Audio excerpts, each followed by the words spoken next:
Assalamualaikum warahmatullahi wabarakatuh. Waalaikumsalam Yang warahmatullahi wabarakatuh. terhormat, dosen pengampu mata kuliah pengantar ilmu pendidikan, Bapak Abdul Malik SPP MPD. Yang saya hormati, teman-teman mahasiswa mata kuliah pengantar ilmu pendidikan.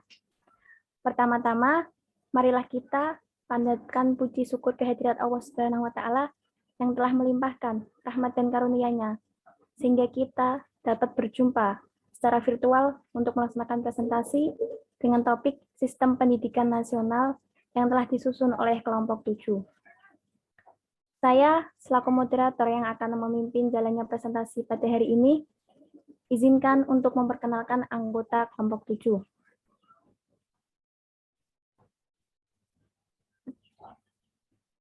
Yang pertama, ada Farah Delis Yumna Faliha dengan NIM 230-340-21020.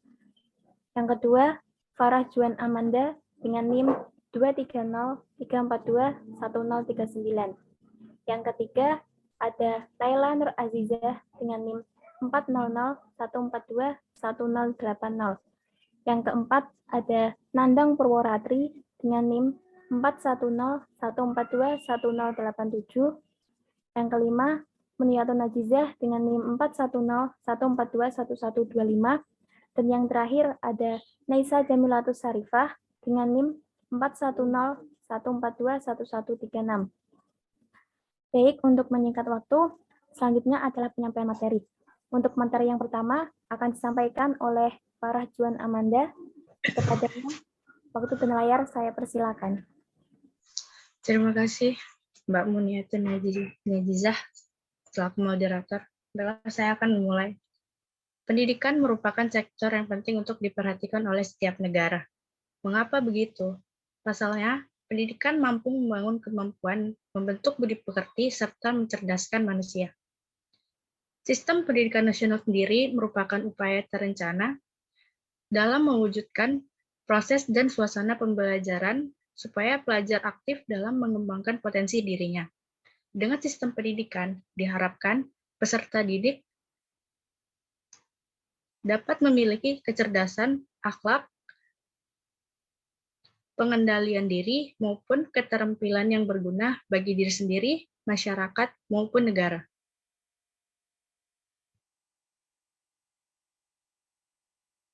Kemudian yang kedua ada Undang-Undang tentang Sistem Pendidikan Nasional.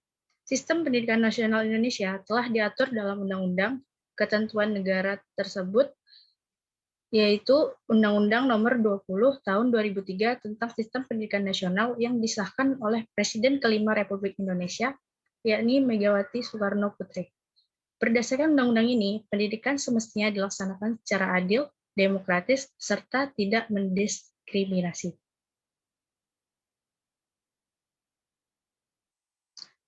Sekian dari saya kembalikan kepada moderator.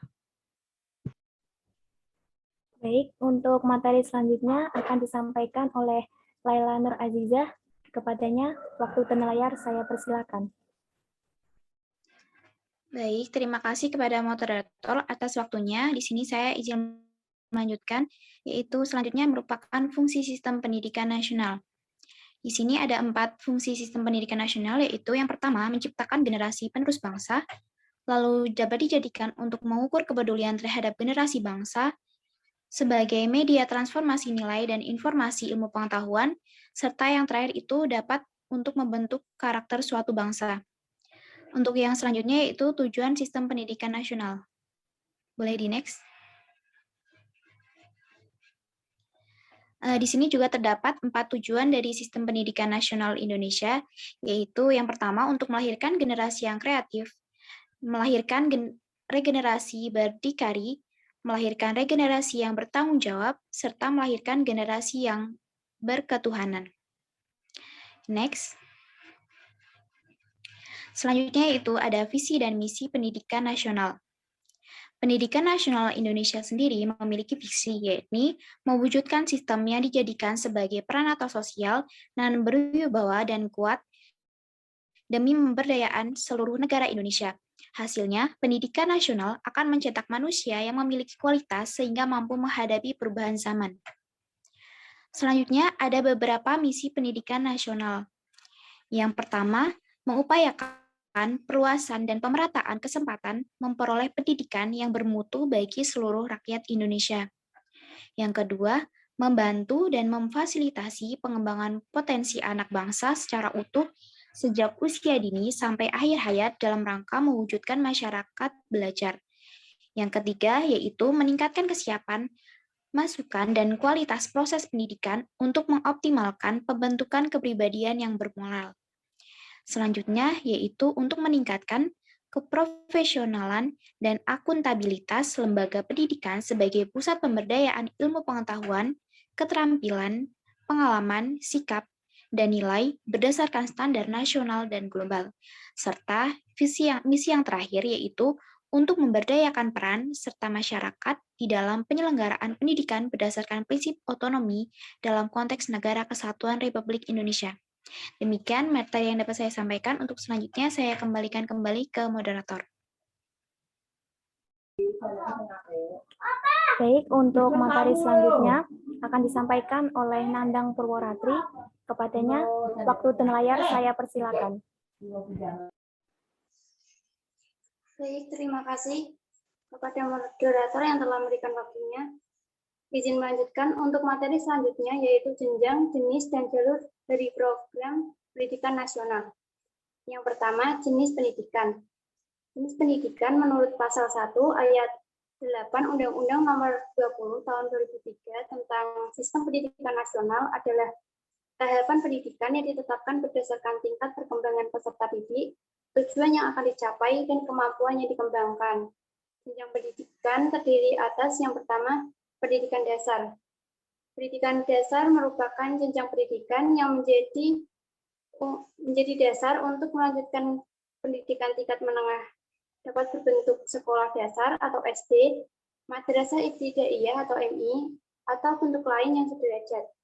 Sekolah menengah pertama atau SMP, dan madrasah sanawiyah atau MTS, atau bentuk lain yang sederajat. Kemudian yang kedua, pendidikan menengah. Pendidikan menengah merupakan kelanjutan dari pendidikan dasar yang terdiri dari pendidikan menengah umum dan pendidikan menengah kejuruan.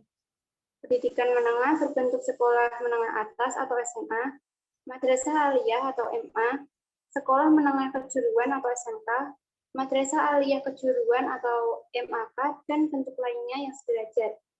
Kemudian yang ketiga ada pendidikan tinggi. Pendidikan tinggi merupakan jenjang pendidikan setelah pendidikan menengah yang mencakup program pendidikan, diploma, sarjana, magister, spesialis, dan doktor yang diselenggarakan oleh perguruan tinggi. Kemudian yang kedua ada jenis pendidikan. Jenis pendidikan menurut pasal 1 ayat 9 Undang-Undang Nomor 20 Tahun 2003 tentang Sistem Pendidikan Nasional adalah kelompok yang didasarkan pada kekhususan tujuan pendidikan suatu satuan pendidikan. Jenis pendidikan ini meliputi yang pertama pendidikan umum. Pendidikan umum merupakan pendidikan dasar dan menengah yang mengutamakan perluasan pengetahuan yang diperlukan oleh peserta didik untuk melanjutkan pendidikan ke jenjang yang lebih tinggi. Yang kedua, pendidikan kejuruan merupakan pendidikan menengah yang mempersiapkan peserta didik terutama untuk bekerja dalam bidang tertentu. Yang ketiga, pendidikan akademik merupakan pendidikan tinggi program sarjana dan pasca sarjana yang diarahkan terutama pada penguasaan disiplin ilmu pengetahuan tertentu. Yang keempat, pendidikan profesi merupakan pendidikan tinggi setelah program sarjana yang mempersiapkan peserta didik untuk memiliki pekerjaan dengan persyaratan keahlian khusus. Yang kelima, pendidikan vokasi merupakan pendidikan tinggi yang mempersiapkan peserta didik untuk memiliki pekerjaan dengan keahlian terapan tertentu maksimal setara dengan program sarjana. Yang keenam, pendidikan keagamaan merupakan pendidikan dasar, menengah, dan tinggi yang mempersiapkan peserta didik untuk dapat menjalankan peranan yang menuntut penguasaan pengetahuan tentang ajaran agama dan menjadi ahli ilmu agama. Kemudian yang ketujuh, pendidikan khusus. Pendidikan khusus merupakan penyelenggaraan pendidikan untuk peserta didik yang berkelainan atau peserta didik yang memiliki kecerdasan luar biasa yang diselenggarakan secara inklusif atau berupa satuan pendidikan khusus pada tingkat pendidikan dasar atau menengah. Kemudian yang ketiga ada jalur pendidikan. Jalur pendidikan pasal 1 ayat 7 Undang-Undang Nomor 20 Tahun 2003, jalur pendidikan terdiri dari yang pertama pendidikan formal adalah jalur pendidikan yang terstruktur dan berjenjang yang terdiri atas pendidikan dasar, pendidikan menengah, dan pendidikan tinggi. Yang kedua, pendidikan non formal dan di luar jalur pendidikan formal yang dapat dilaksanakan secara terstruktur dan berjenjang. Kemudian yang ketiga ada pendidikan informal adalah jalur pendidikan keluarga dan lingkungan. Itulah yang dapat saya sampaikan. Untuk selanjutnya saya kembalikan ke moderator. Baik, untuk materi selanjutnya akan disampaikan oleh Faradili Zimna Faliha. Kepadanya, waktu dan layar saya persilakan. Baik, terima kasih kepada moderator. Di sini saya akan menyampaikan prinsip-prinsip penyelenggaraan pendidikan nasional. Prinsip-prinsip penyelenggaraan pendidikan nasional di Indonesia diatur dalam Undang-Undang Nomor 20 Tahun 2003 tentang Sistem Pendidikan Nasional, bab 3 pasal 4 yang menyebutkan bahwa prinsip penyelenggaraan pendidikan nasional antara lain yang pertama, pendidikan diselenggarakan secara demokratis dan berkeadilan serta tidak diskriminatif dengan menjunjung tinggi hak asasi manusia, nilai keagamaan, nilai kultural, dan kemajemukan bangsa. Penyelenggaraan pendidikan tanpa diskriminasi berarti pendidikan membuka peluang bagi setiap warga negara untuk mengenyam pendidikan. Hal ini berarti peserta didik memiliki otonomi memilih pendidikan yang dikehendaki sesuai dengan kondisi, potensi, dan kemampuan yang dimiliki. Yang kedua, pendidikan diselenggarakan sebagai satu kesatuan yang sistematik dengan sistem terbuka dan multimakna. Yakni, pendidikan harus dilaksanakan berdasarkan suatu sistem tertentu yang tidak dirahasiakan serta diselenggarakan dengan fleksibilitas, pilihan dan waktu penyelesaian program lintas satuan dan jurusan pendidikan, di mana peserta didik dapat belajar sambil bekerja atau mengambil program-program pendidikan pada jenis alur yang berbeda.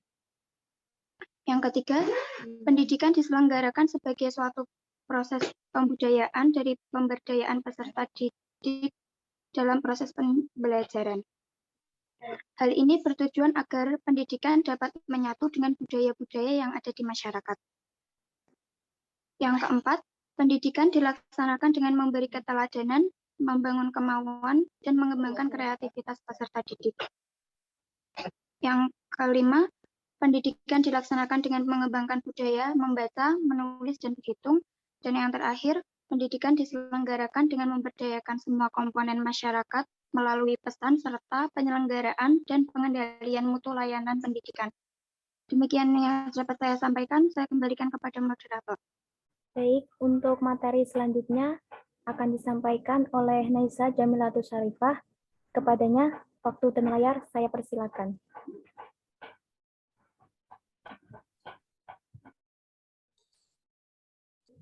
Baik, sebelumnya terima kasih atas kesempatan yang diberikan oleh moderator. Selanjutnya, kita akan membahas tentang upaya pengembangan sistem pendidikan nasional.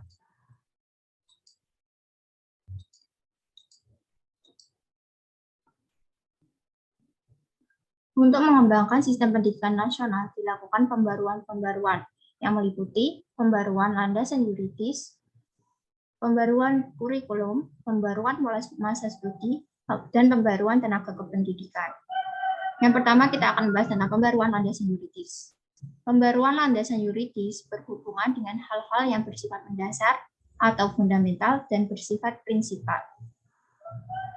Dikatakan demikian karena landasan yuridis mendasari semua kegiatan pelaksanaan pendidikan dan mengenai hal-hal yang penting seperti komponen struktur pendidikan, kurikulum, pengelolaan, pengawasan, dan ketenagaan.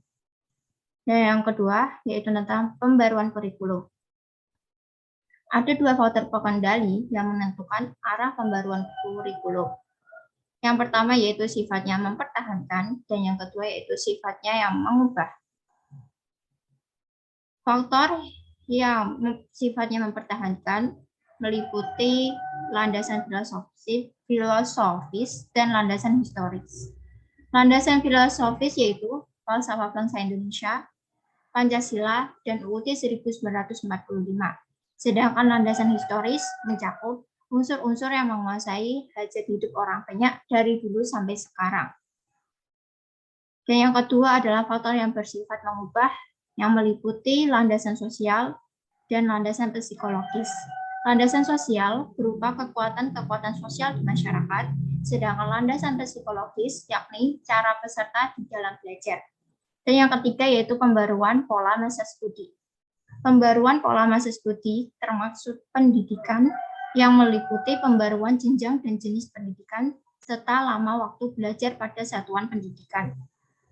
Perubahan pola masa studi sebagai suatu tanda adanya pembaruan pendidikan berupa penambahan atau pengurangan masa studi. Dan yang terakhir yaitu pembaruan tenaga kependidikan. Tenaga kependidikan adalah tenaga yang bertugas menyelenggarakan kegiatan mengajar, melatih, meneliti, mengembangkan, mengelola, serta memberikan pelayanan teknis dalam bidang pendidikan. Pembaruan terhadap komponen tenaga kependidikan dipandang sangat penting, karena pembaruan pada komponen-komponen lain tanpa ditunjang oleh tenaga pelaksana yang kompeten tidak akan ada artinya. Tenaga lain selain guru adalah pustakawan, laboran, konselor, teknisi sumber belajar, dan lain-lain.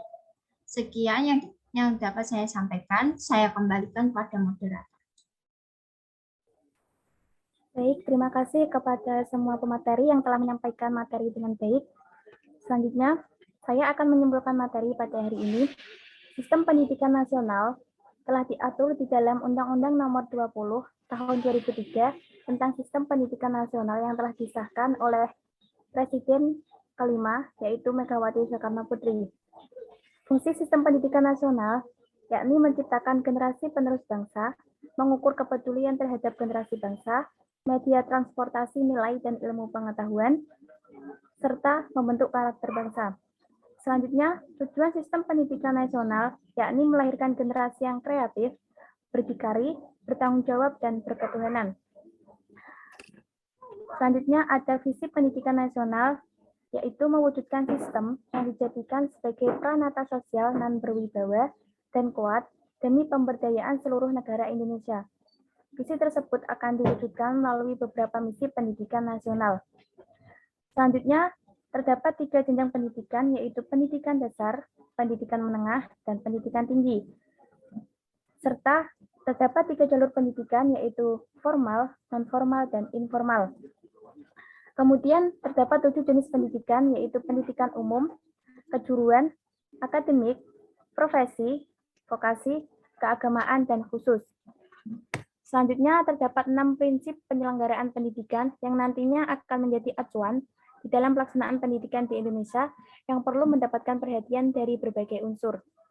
Yang terakhir, terdapat 4 upaya pengembangan sistem pendidikan nasional, yaitu pembaruan landasan yuridis, pembaruan kurikulum, pembaruan pola masa studi, dan pembaruan tenaga kependidikan.